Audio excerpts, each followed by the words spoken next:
Bismillahirrahmanirrahim. Assalamualaikum warahmatullahi wabarakatuh. Alhamdulillah. Alhamdulillahi rabbil alamin. Wabihi nasta'inu ala umurid dunya waddin. Salatu wassalamu ala ashrafil mursalin. Nabiyyina wa habibina wa qudwatina Muhammadin. Wa ala alihi wa ashabihi ajma'in. Amma ba'd.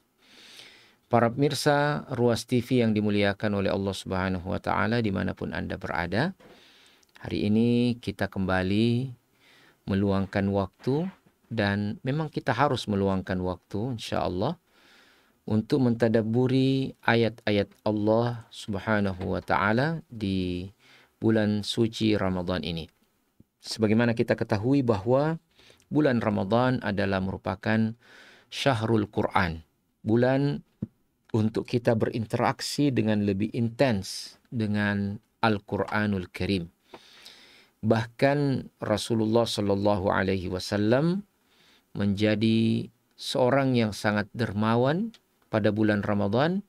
Menjadi puncak kedermawanannya adalah karena pada bulan Ramadan Jibril datang kepadanya melakukan mudarasatul Quran. Istilah kita sekarang murajaah. Jadi semua ayat-ayat yang telah dibacakan sebelumnya itu diulang lagi oleh Jibril pembacaannya bersama dengan baginda Rasulullah Sallallahu Alaihi Wasallam.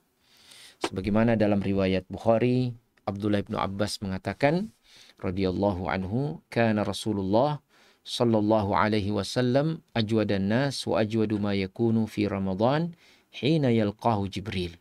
Subhanallah.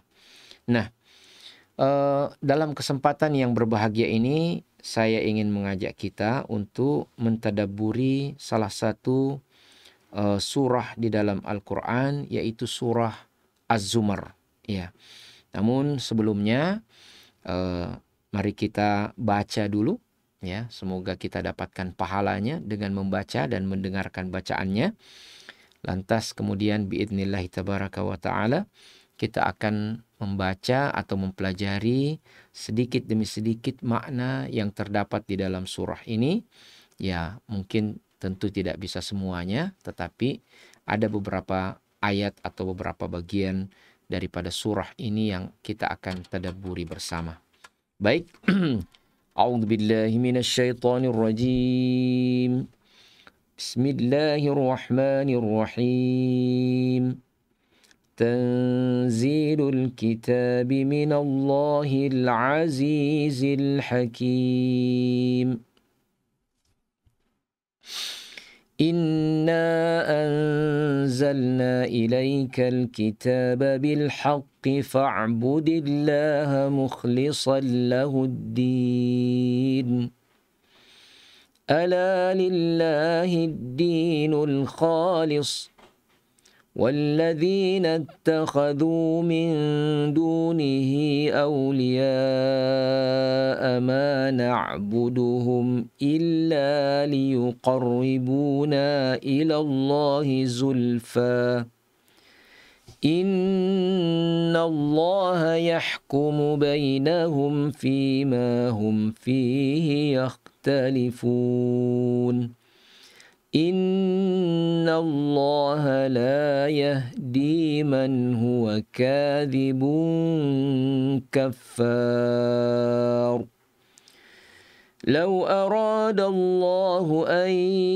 يتخذ ولدا لاصطفى مما يخلق ما يشاء سبحانه هو الله الواحد القهار خلق السماوات والأرض بالحق يكور الليل على النهار ويكور النهار على الليل وسخر الشمس والقمر كل يجري لأجل مسمى Ala huwal azizul ghaffar. Allahumma arhamna bil Quran. Para pemirsa yang berbahagia, demikianlah kita telah bacakan ayat pertama sampai ayat kelima dari surah Az-Zumar ini.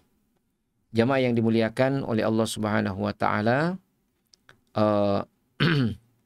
surah Az-Zumar ini sangat penting ya. Semua surah Al-Qur'an tentunya sangat penting, namun ada bagian di sini yang ada satu ayat yang perlu mendapatkan perenungan kita dan kemudian ta'ammul, tadabbur, agar kita dapat merefleksikan maknanya dalam kehidupan kekinian dan kedisinian kita. Baik. Allah Subhanahu wa taala berfirman, Tanzilul kitabi minallahil azizil hakim. Kitab Al-Quran ini diturunkan dari Allah, minallah al-aziz al-hakim. Dari Allah yang maha perkasa lagi maha bijaksana. Subhanallah. Sekali lagi tentang Al-Quran. Al-Quran adalah merupakan kalamullah al-munazzal ala Rasulillah Muhammad sallallahu alaihi wasallam al-muta'abbad bitilawatihi. Al-Quran adalah wahyu Allah yang diturunkan kepada baginda Rasulullah Muhammad sallallahu alaihi wasallam, yang mana membacanya adalah bentuk ibadah tersendiri. Ya, makanya tadi kita bacakan ini sesuai dengan firman Allah Subhanahu wa taala yang mengatakan bahwa ya, walladzi ba'atsa fil ummiyina rasulan minhum yatlu 'alaihim ayatihi wa yuzakkihim wa yu'allimuhumul kitaba wal hikmah. Dialah Allah yang telah membangkitkan seorang rasul dari kalangan ummiyin. Apa tugasnya? Membacakan kepada mereka ayat-ayatnya, mensucikan hati mereka, dan mengajarkan kepada mereka agama ini. Allahu Akbar. Nah, maka proses tilawah ya adalah merupakan proses yang sangat penting dalam interaksi pembelajaran Al-Quran itu sendiri. Begitulah Rasulullah mengajarkan Al-Quran kepada para sahabatnya, beberapa ayat, ya kemudian diresapi maknanya, diamalkan, dipertaruhkan hidup untuk mempertahankan ayat itu. Baru kemudian turun ayat selanjutnya, baru kemudian turun ayat selanjutnya. Iya, Masya Allah. Nah, Al-Quran ini adalah merupakan kalamullah yang turun kepada baginda Rasulullah SAW, dan ketika kita membacanya, dia adalah merupakan ibadah secara khusus. Nah, Al-Quran turun, yang pertama kita harus pahami, jamaah sekalian yang dimuliakan oleh Allah Subhanahu wa taala, di sini menggunakan kata tanzil. Al-Quran itu diturunkan. Artinya yang berbicara dengan lafalnya Al-Quran itu adalah Allah Tabaraka wa ta'ala. Jadi Al-Quran yang ada pada kita hari ini, ya, dari Al-Fatihah sampai An-Nas adalah merupakan perkataan Allah. Ya, perkataan Allah, bukan interpretasi akan perkataan Allah. Tapi dia memang betul-betul adalah perkataan Allah Tabaraka wa ta'ala. Maka dia sungguh memiliki kemuliaan yang sangat luar biasa. Nah,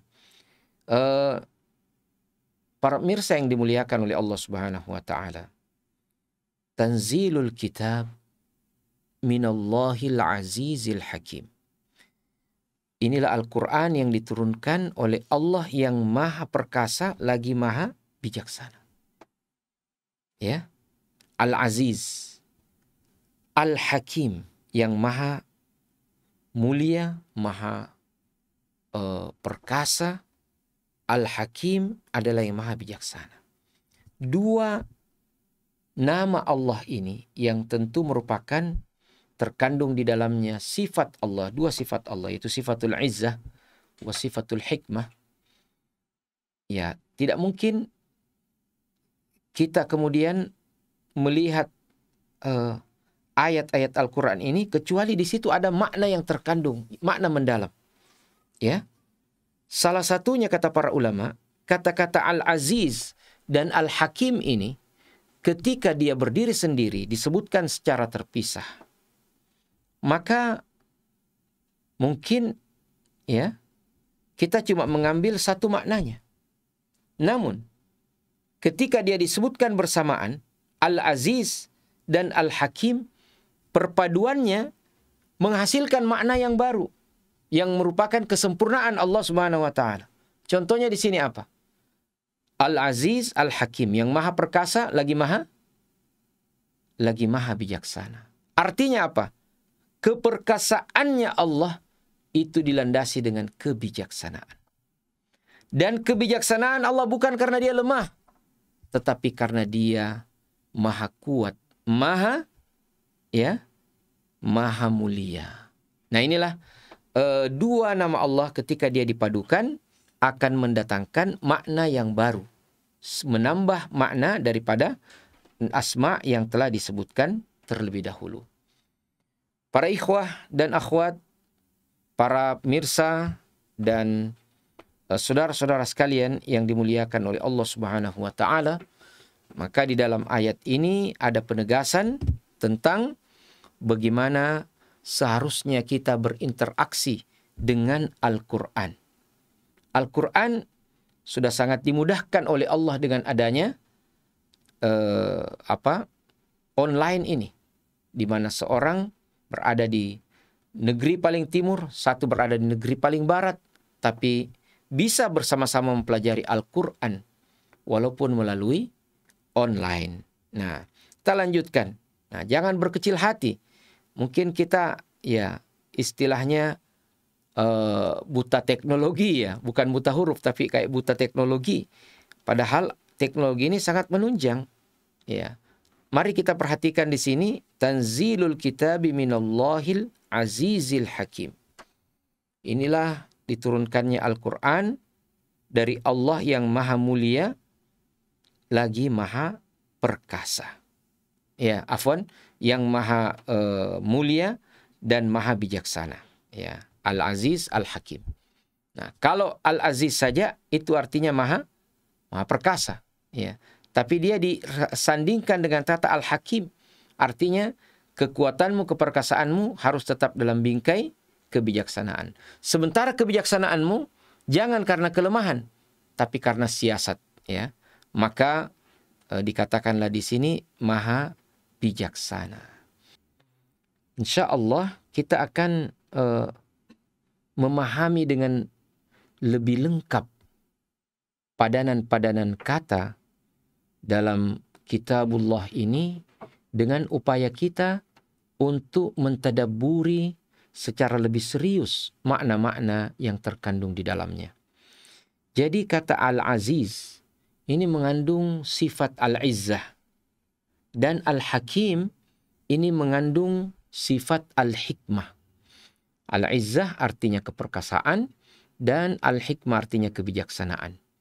Jadi ketika bergabung dua nama Allah ini disebutkan bersamaan, Al-Aziz, Al-Hakim, maka kita dapat memaknai bahwa keperkasaannya Allah itu adalah mengandung kebijaksanaan.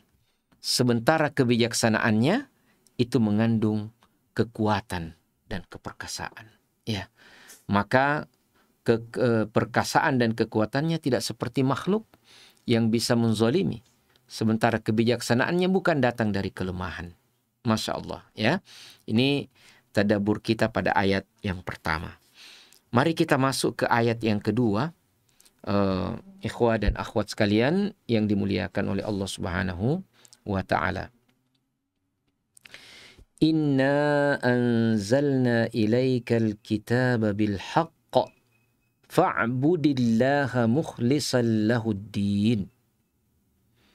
Sesungguhnya kami telah menurunkan kepadamu, wahai Muhammad, Alkitab, yaitu Al-Quran ini, ya, bil haqq, dengan membawa kebenaran. Artinya, apa yang ada di dalam Al-Quran ini adalah merupakan kebenaran belaka.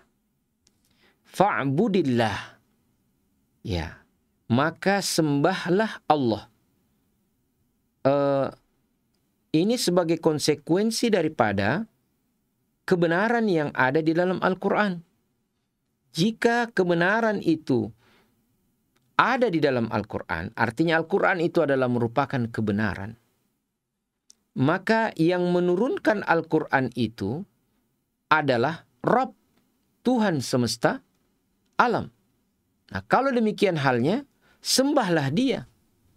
Dan di sini disebutkan fa'budillaha mukhlishan lahuddin.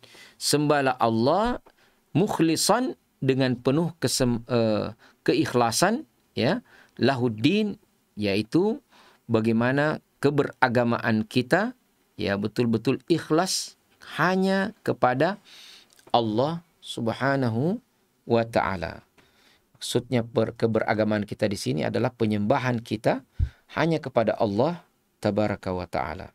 Nah, dari ayat ini, ikhwah dan akhwat sekalian yang dimuliakan oleh Allah Subhanahu wa ta'ala, kita mengambil pelajaran, ya, bahwa konsekuensi daripada keimanan kita kepada Al-Quran adalah mengikhlaskan ubudiyah, atau istilah lebih mudah dipahami, mentauhidkan Allah Subhanahu wa ta'ala dengan penuh keikhlasan. Tidak ada pretensi apapun, tujuan apapun, melainkan untuk hanya menyembah kepada Allah Subhanahu wa ta'ala. Nah, kemudian dilanjutkan, ala lillahi dinul khalis. Ingatlah bahwa hanya milik Allah agama yang murni ini, ya, yaitu al-Islam. Ini adalah milik Allah Subhanahu wa ta'ala. Walladzina ittakhadhu min dunihi awliya. Adapun orang-orang yang menjadikan selain mereka, selain dirinya, maksudnya selain Allah Subhanahu wa ta'ala, ya, sebagai aulia. Nah, sebagai pelindung-pelindung. Ya, ma na'buduhum illa liyuqarribuna ilallahi zulfa. Maka orang-orang yang menyembah selain Allah itu bersorak, ya. Ketika dikatakan jangan sembah selain Allah, mereka berkata seperti ini, ya. Ma na'buduhum illa liyuqarribuna ilallahi zulfa. Ya. Walladzina ittakhadhu min dunihi awliya ma na'buduhum illa liyuqarribuna ilallahi zulfa. Dan orang-orang yang mengambil pelindung selain Allah itu akan berkata, ya, apa perkataannya? Ma na'buduhum illa liyuqarribuna ilallahi zulfa, ya. Tidaklah kami menyembah mereka, yaitu berhala ini, kecuali untuk mendekatkan diri kami kepada Allah sedekat-dekatnya. Nah, disinilah mulai kesyirikan. Pada saat manusia merasa tidak memiliki kebersihan rohani untuk langsung meminta ampunan Allah, langsung berdoa kepada Allah, ya. Nah, mereka menjadikan perantara antara mereka dengan Allah makhluk-makhluk ini, yang awalnya diyakininya, ya, mampu menyampaikan ibadah itu kepada Allah Subhanahu wa ta'ala. Jadi mereka juga menyembah Allah, tapi melalui perantara-perantara. Nah, ini melalui perantara-perantara ini mereka seakan-akan ingin mengatakan bahwa kami ini kotor, tidak sanggup untuk langsung meminta kepada Allah, maka kami ajukan perantara-perantara ini. Perantara-perantara ini, inilah yang menjadi masalahnya, ya.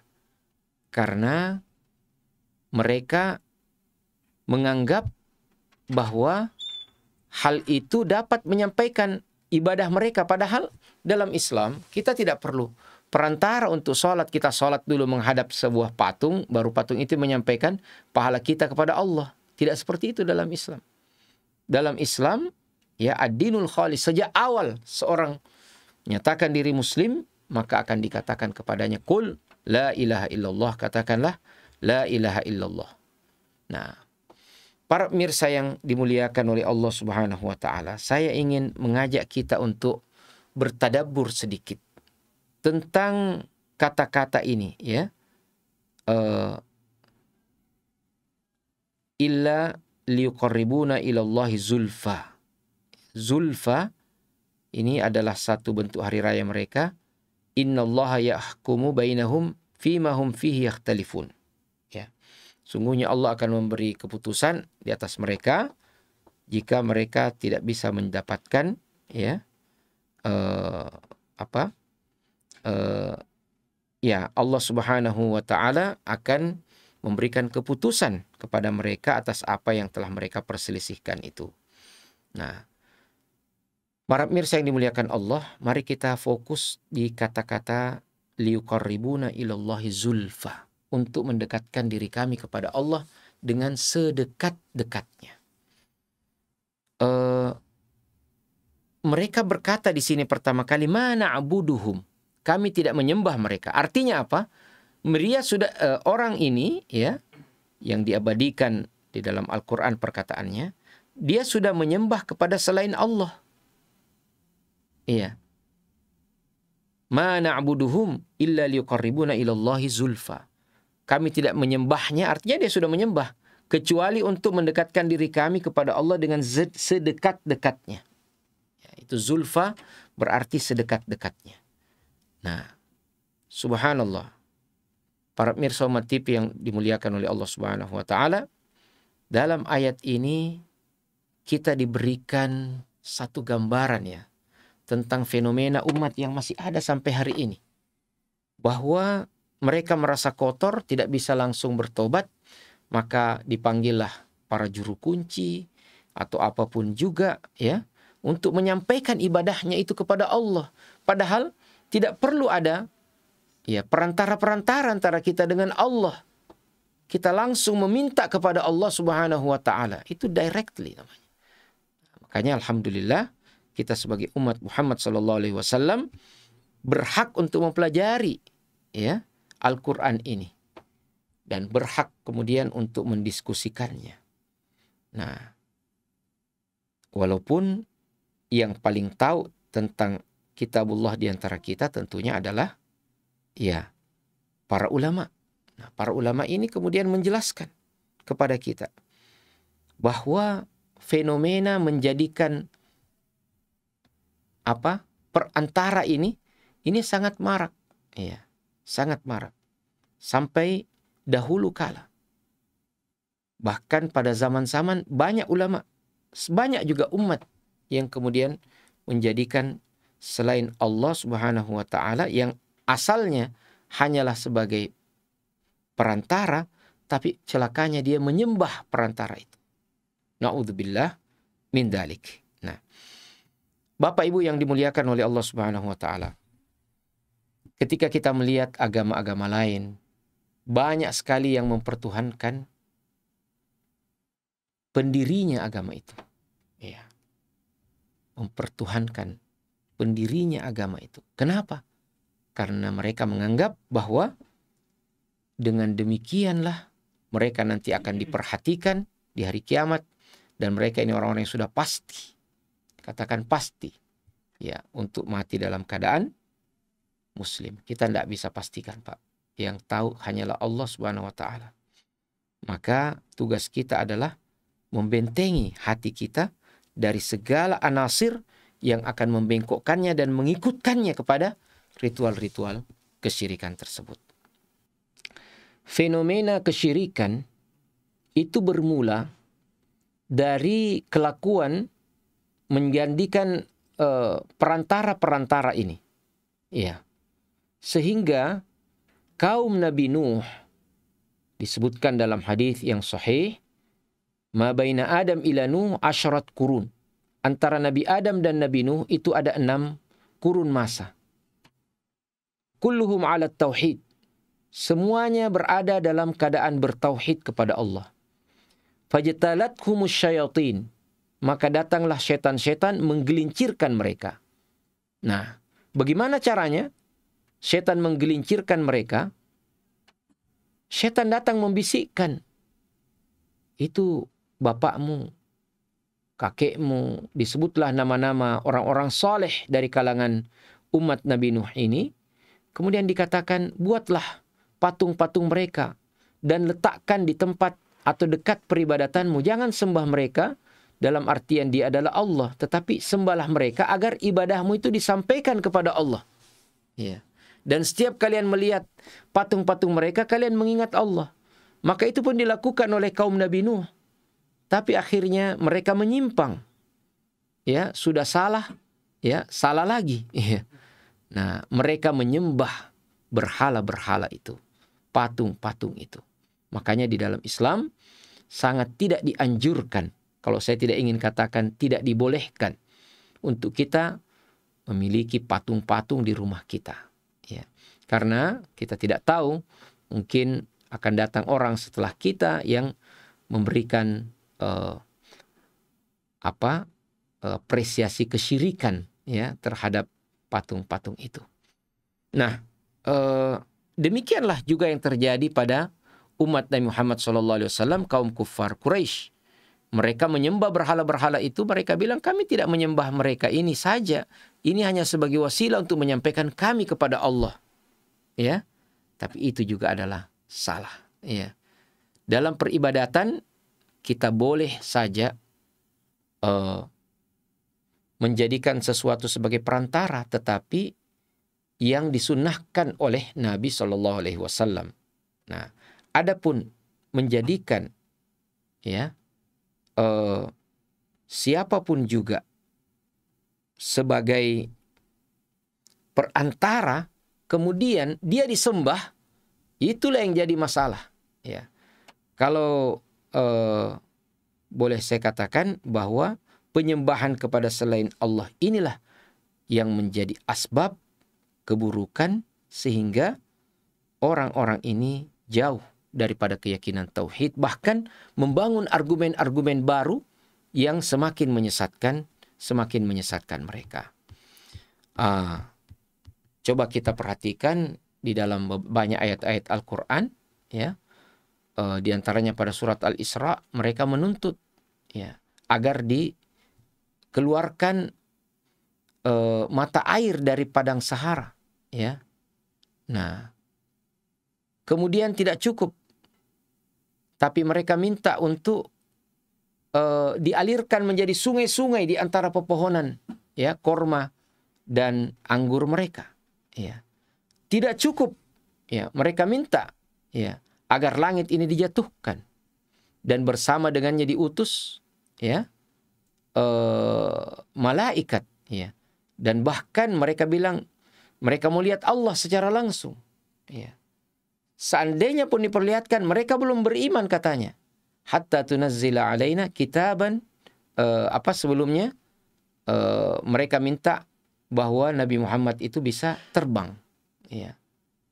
Nah, tapi mereka, Allah Subhanahu wa taala mengungkap niatan mereka dan mengatakan, seandainya pun kau bisa terbang, mereka, ya, tidak akan beriman kepadamu. Walan nu'mina liruqiyyik hatta tunazzila alaina kitaban naqra'u. Ya, kami tidak akan beriman kepadamu, wahai Muhammad, sebelum diturunkan kepadamu, ya, kitab juga. Nah, di sini dalam sejarah kita diturunkan kepada kitab yang diturunkan kepada Rasulullah Muhammad SAW, ya, adalah Al-Quranul Karim, ya, yang paling mulia. Nah, umat-umat terdahulu, ya, telah diturunkan kepada mereka kitab-kitabnya, dan mereka disuruh untuk beriman, ya, lantas kemudian salah satu penyimpangannya adalah menjadikan selain Allah sebagai perantara, yang kemudian akhirnya mereka menyembah perantara itu. Ya. Nah, olehnya itu para pemirsa yang dimuliakan oleh Allah Subhanahu wa taala, sejarah ya menjadikan perantara ini mulai dari Nabi Nuh sebagaimana yang kita sebutkan tadi ya. Mereka menyembah perantara itu dan akhirnya menjadikannya sebagai Tuhan-Tuhan yang disembah selain Allah Subhanahu wa taala. Nah, demikian juga dengan umat-umat yang datang setelahnya ya. Kita sebutkan tadi bahwa ya mereka enggan, mereka tidak mau, bahkan menantang dengan tantangan-tantangan yang sangat luar biasa. Tapi mereka tidak mau, ya, tidak mau beriman. Bahkan ketika Al-Quran itu sudah diturunkan, yang mereka minta untuk diturunkan, sudah diturunkan, mereka tetap tidak mau beriman. Ya. Nah, oleh sebab itu, ini adalah tantangan yang sangat luar biasa, ya, kepada baginda Rasulullah Muhammad Sallallahu Alaihi Wasallam. Ikhwas sekalian, akhwat yang dimuliakan oleh Allah Subhanahu wa taala, menjadikan sesembahan kepada Allah itu haruslah murni. Tadi dikatakan mukhlisina lahuddin. Nah, menjadikan sesuatu sebagai perantara dalam penyembahan kepada selain Allah, nah, ini yang kemudian bisa menjadi sarana yang jika tidak dituntun dengan tuntunan syar'i, seorang bisa seperti kaum Nabi Nuh tadi, menjadikan orang-orang soleh di antara mereka sebagai sembahan-sembahan dan berhala. Ya. Adapun ya orang-orang yang beriman, Rasulullah Muhammad SAW dan para sahabatnya, mereka itu beribadah langsung kepada Allah Subhanahu wa taala. Adapun yang dibolehkan dalam tawassul itu ya hanyalah 3 hal ya. Yang pertama adalah bertawassul dengan nama-nama dan sifat Allah. Yang kedua adalah bertawassul dengan amalan-amalan kebaikan yang telah kita lakukan. Dan yang ketiga adalah bertawassul dengan orang soleh yang kita minta, yang masih hidup, yang kita minta doanya. Nah, selain itu, ya, imma dia adalah tawassul yang tidak disyariatkan dalam artian bid'ah, atau tawassul yang syirik bahkan ketika perantara itu kemudian disembah. Nah, para pemirsa yang dimuliakan oleh Allah Subhanahu wa taala, dalam ayat yang selanjutnya Allah Subhanahu wa taala berfirman, "Lau aradallahu ayyattakhidha waladan lastafa mimma yakhluqu ma yasha." Subhanah, ya. Sekiranya Allah hendak mengambil anak, tentu dia akan memilih apa yang dia kehendaki dari apa yang telah diciptakannya. Ya. Maha suci Allah, ya, artinya maha suci Allah daripada angan-angan mereka seperti ini. Dia adalah Allah, huwallahul wahidul qahar. Dia adalah Allah yang maha esa dan maha perkasa.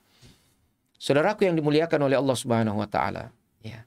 Dalam perjalanan sejarah manusia, kemudian pernah ya ada agama yang meyakini ya seorang nabi itu menjadi Tuhan. Dia pertuhankan. Ya. Padahal sang nabi sendiri berlepas diri daripadanya. Nah, inilah Isa putra Maryam. Dia tidak pernah ya mengangkat dirinya sebagai Tuhan atau anak Tuhan. Tetapi orang-orang yang datang itu menjadikannya seperti itu. Kenapa? Karena itu tadi, ya, mereka merasa diri tidak bersih, tidak cukup baik untuk langsung directly, ya, langsung meminta kepada Allah atau beribadah kepada Allah. Mesti ada apa namanya? Ya, mesti ada perantara-perantara. Ya. Maka Allah Subhanahu wa taala katakan kalau Allah mau mengambil anak, ya, dia akan ambil yang dia kehendaki, ya, bukan seperti itu saja, lebih hebat lagi seandainya, ya, tapi itu tidak mungkin. Dalam satu diskusi antara seorang muslim dan penganut agama lain yang mempertuhankan salah satu ya nabi yang dianggapnya sebagai anak Tuhan, ya, hanya karena dia tidak punya bapak, Ya. Maka sang dai ini pun mengatakan kalau memang Allah itu punya punya anak, ya, kenapa tidak banyak saja anaknya, ya kan? Kok cuma satu? Ya. Nah ini adalah apalagi namanya pertanyaan logis. Ya. Maka mari kita memantapkan akidah kita tentang tauhid ini, ya, dan tidak terperdaya dengan ya mohon maaf kalau saya katakan provokasi-provokasi murahan yang hendak memalingkan kita daripada Islam yang sesungguhnya. Nah, setelah itu barulah Allah Subhanahu wa taala mentasbihkan dirinya sebagai pencipta bagi alam semesta. Dalam firman-Nya, khalaqas samawati wal arda bil haqq yukawwirul laila 'alan nahar wa yukawwirun nahara 'alal lail. Demikianlah Allah tabaraka wa ta'ala telah menciptakan langit dan bumi dengan kebenaran, dan dialah Allah yang telah memperselisihkan, ya, antara siang dan malam, dan mempergantikan antara siang dan malam, ya, subhanallah. Dan Allah yang telah memudahkan bahwa matahari dan bulan, ya, itu semuanya tunduk kepadanya. Ya jrili ajali musamma. Nah, dia berjalan semuanya dengan apa yang telah ditentukan oleh Allah Subhanahu wa taala. Huwal azizul ghaffar. Kembali lagi kita kepada pelajaran tadi tentang pertemuan dua nama di antara nama-nama Allah. Huwal azizul ghaffar. Dialah yang maha perkasa lagi maha pengampun. Iya. Nah, Allah Subhanahu wa taala adalah bijaksana di dalam pemberian ampunannya, dan juga dia adalah sangat murah untuk memberikan ampunannya, tentunya dengan kebijaksanaannya. Para pemirsa yang dimuliakan oleh Allah Subhanahu wa taala, ya, inilah beberapa makna dan tadabbur dari penggalan ayat-ayat pertama dari surah Az-Zumar. Nah, beberapa pelajaran penting dapat kita dapatkan dari sharing time kita, belajar kita pada kesempatan hari ini adalah yang pertama, bahwa tujuan peribadatan, tujuan manusia di dalam melakukan aktivitasnya baik pribadi maupun kolektif tidak lepas daripada bingkai yang disebut dengan tauhid, ya. Dan yang kedua adalah bahwa tauhid ini akan selalu diuji antara seorang yang mengatakannya dengan benar dan orang yang mengatakannya dengan dusta, ya. Dan tentu kita tidak mau mengatakan tauhid ini dengan dusta. Maka kita kuatkan akidah tauhid kita ini, ya, dengan melaksanakan semua amal soleh yang ditunjukkan, ya, oleh agama kita ini semaksimal mungkin. Salah satunya adalah ibadah saum yang pada hari ini kita melaksanakannya bersama. Mudah-mudahan Allah Subhanahu wa taala menerima semua amalan kebaikan kita dan menjadikan kita hamba-hambanya yang soleh, dan menjadikan kita cinta kepada Quran, cinta kepada kitabullah ini, dan kita akan menjadikannya sebagai way of life, ya. Bahkan kita akan berjalan di bawah bayang-bayangnya. Karena Al-Quran sungguhnya adalah merupakan kitab yang pasti mengandung kebenaran, ya. Dan kitab yang semakin kita pelajari, kita tidak akan pernah bosan, dan bahkan kita akan semakin bergembira dengannya. Fabidzalika falyafrahul mu'minun, wabidzalika falyafrahul mu'minun, ya. Fabidzalika falyafrahu huwa khairum mimma yajma'un. Yang dengan demikian itulah, dengan Al-Qur'an itulah hendaknya kalian bergembira, karena itu lebih baik, lebih berharga daripada apa yang dikumpulkan oleh semua manusia. Nah, inilah beberapa pelajaran penting. Tentu Bapak dan Ibu di sana, ya, di ruang pantaunya masing-masing, ya, bisa belajar terus dan tidak berhenti sampai di sini. Kita manfaatkan hari-hari kita yang tersisa di bulan Ramadan ini untuk semakin memantapkan ibadah kita kepada Allah Subhanahu wa taala. Baik, jazakumullahu khairal jaza, wabillahi taufik wal hidayah. Subhanakallahumma wa bihamdik asyhadu an la ilaha illa anta astaghfiruka wa atubu ilaik. Wassalamualaikum warahmatullahi wabarakatuh.